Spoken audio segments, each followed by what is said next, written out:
वह शिव मेरा गुरु भी हो जाए, वह शिव मेरा गुरु हो जाए, हम उसके शिष्य हो जाए, इस बात की शुरुआत करनी है। अपने मन में एक विचार अपने मन में रखनी है, और वो विचार कि शिव मेरे गुरु हैं, मैं शिव का शिष्य। इस विचार को अपने मन में रखना है, और यह विचार आपके मन में बना रहे। वह शिव मेरा गुरु है, मैं शिव का शिष्य हूँ, यह विचार मेरे मन में बना रहे।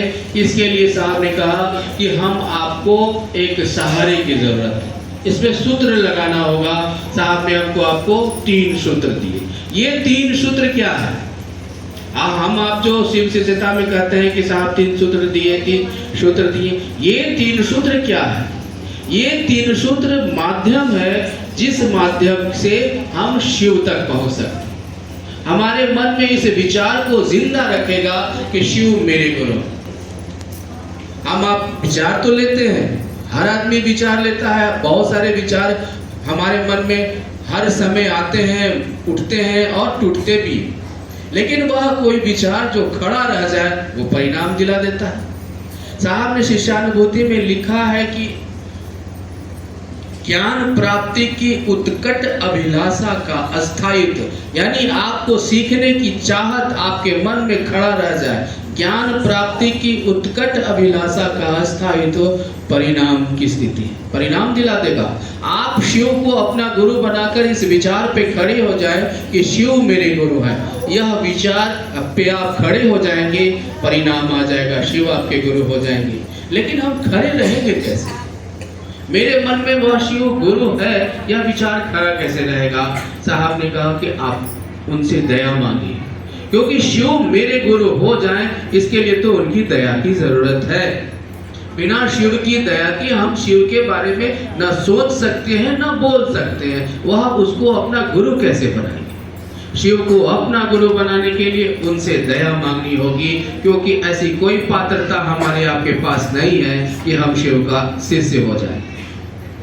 हमारे पहले भी जो लोग भी, साहब के पहले भी जिन लोगों ने भी शिव को अपना गुरु बनाया है, समाज ने उसको शिव का शिष्य कहा है, क्योंकि उसके पास विलक्षण प्रतिभा, उसके प्रतिभा को देख करके लोगों ने कहा कि ये शिव का शिष्य है।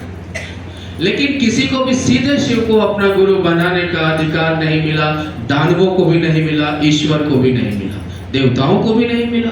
देवताओं के ईश्वर बृहस्पति, उनके गुरु शिव, दानवों के गुरु शुक्राचार्य और उनके गुरु शिव। यानी गुरुओं की परंपरा में शिव सबसे ऊपर है, सीधे शिष्य कोई नहीं बना। और हमको आपको साहब ने तो सीधे शिव का शिष्य होने का अधिकार दिया है। हमारे पास कोई पात्रता नहीं है, वह गुरु की दया जरूरी है।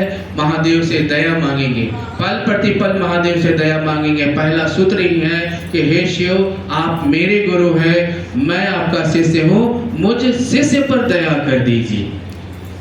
साहब ने यह जो लाइन कहा है कि मुझ शिष्य पर दया कर दीजिए, यानी आप अपने मन को शिष्य के रूप में महादेव गुरु के पास खड़ा रखिए। वहां हम अपने महादेव के पास में क्या करते हैं? हम लोग शिव को गुरु बनाए हैं, दया मांगते हैं, लेकिन साथ में लगा देते हैं अटैचमेंट कि मेरा घर बना रहे, मेरा गाड़ी बना रहे, ये मेरा बाल बच्चा का ये बना रहे। शिव मेरे गुरु हो जाए, एक शिष्य के रूप में आप खड़े रहिए, शिव मेरे गुरु हो जाए, इतनी दया कर दीजिए महादेव, मेरा मन समझे कि आप मेरे हैं। जिस दिन मन समझने लगेगा कि शिव मेरे हैं, आपको कोई रोक नहीं सकता है। आप खुद ही दौड़ दौड़ के घूम घूम के लोगों को शिव शिष्य बनाने लगिएगा। दूसरा काम साहब ने कहा कि दूसरों को शिव का शिष्य बनाइए। लोगों को शिव का शिष्य बनाने का काम साहब ने हमको आपको दिया है, और इसके लिए हम चर्चा करते हैं। चर्चा करने के पीछे सीधा सा उद्देश्य है, टारगेटेड है कि यह जो तीर निकलेगी तो सीधे कहां जाएगी? शिष्य बनाने के लिए। मछली की आंख की पुतली में जाएगी तो आंख की पुतली में जाएगी। हम चर्चा करते हैं, लेकिन चर्चा का उद्देश्य कहीं कहीं बदल जाता है। क्यों बदल जाता है? क्योंकि हम उद्देश्य भुला गए। हमारा काम हो गया चर्चा करना, हमारा काम शिव शिष्य बनाना नहीं रह गया। अगर हम शिव शिष्य बनाने की मानसिकता से चर्चा करेंगे तो लोग शिव शिष्य बनेंगे। टारगेट को फिक्स कीजिए। साहब ने आपको कहा है लोगों को शिव का शिष्य बनाइए, इसके लिए आप चर्चा करिए, खाना खिलाइए, चाय पिलाइए, जैसे करिए, लेकिन उद्देश्य रखिए कि लोगों को शिव का शिष्य बनाना है। नहीं हम चर्चा कर पाते हैं, घर से नहीं निकल पाते हैं, मन में सोच तो सकते हैं, महादेव से दया तो मांग सकते हैं कि महादेव दया करिए कि एक एक आदमी आपको अपना गुरु बना ले। यहाँ पर चर्चा के आयोजन से पूर्व लोगों ने दरी बिछाई है। जिसने दरी बिछाई वो चर्चा नहीं करेगा, हो सकता है वो चर्चा नहीं करेगा, लेकिन उसकी इस में योगदान है, उसको भी उतना फल मिलेगा। क्यों? क्योंकि उसने सोचा है कि मेरे गुरु भाई बहन यहाँ आएंगे, बैठेंगे, दरी पर बैठेंगे। उसने माइक की व्यवस्था कर दी, उसने कूलर की व्यवस्था कर दी कि मेरे गुरु भाई बहन को गर्मी नहीं लगेगा, आवाज ठीक से सुन पाएंगे।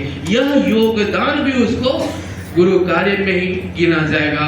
उसको भी उतनी दया का अधिकार है जो कोई एक आदमी शिव शिष्य बनाने के लिए चर्चा करता है।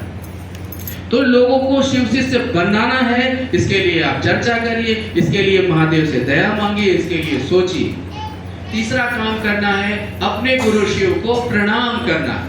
हमको आपको साहब ने कहा अपने गुरु शिव को प्रणाम करिए, और शिव के शिष्य अपने गुरु शिव को प्रणाम करने के निमित्त नमः शिवाय का सहारा लेते हैं। सहारा का मतलब यहाँ आने के लिए हम गाड़ी का सहारा लिए, कि यान का सहारा लिए, वायुयान का सहारा लिए, कोई सहारा है ना जिसके माध्यम से हम यहाँ आए। तो साहब ने कहा कि अपने प्रणाम को महादेव गुरु तक पहुंचाने के लिए नमः शिवाय का सहारा लीजिए। नमः शिवाय महादेव का प्राण मंत्र है, पृथ्वी का पहला मंत्र है। वो आपके प्रणाम को महादेव तक पहुंचा देगा, गुरु तक पहुंचा देगा। नमः शिवाय करने के लिए, काहे के लिए?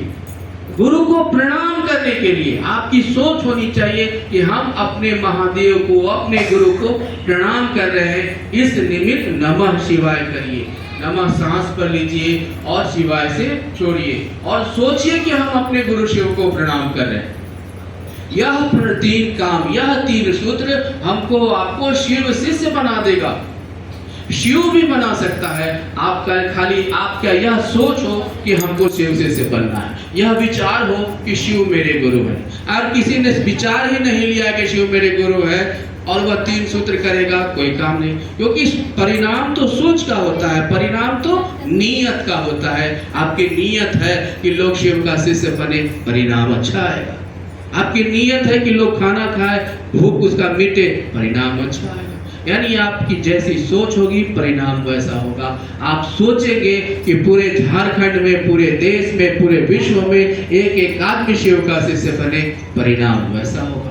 इसलिए लोगों को शिव शिष्य बनाने की नियत से महादेव का काम करिए। लोगों को शिव शिष्य बनाने के निमित्त महादेव से दया मांगिए, खुद भी शिव शिष्य बनिए, लोगों को भी शिव का शिष्य बनने के लिए प्रेरित करिए। यही साहब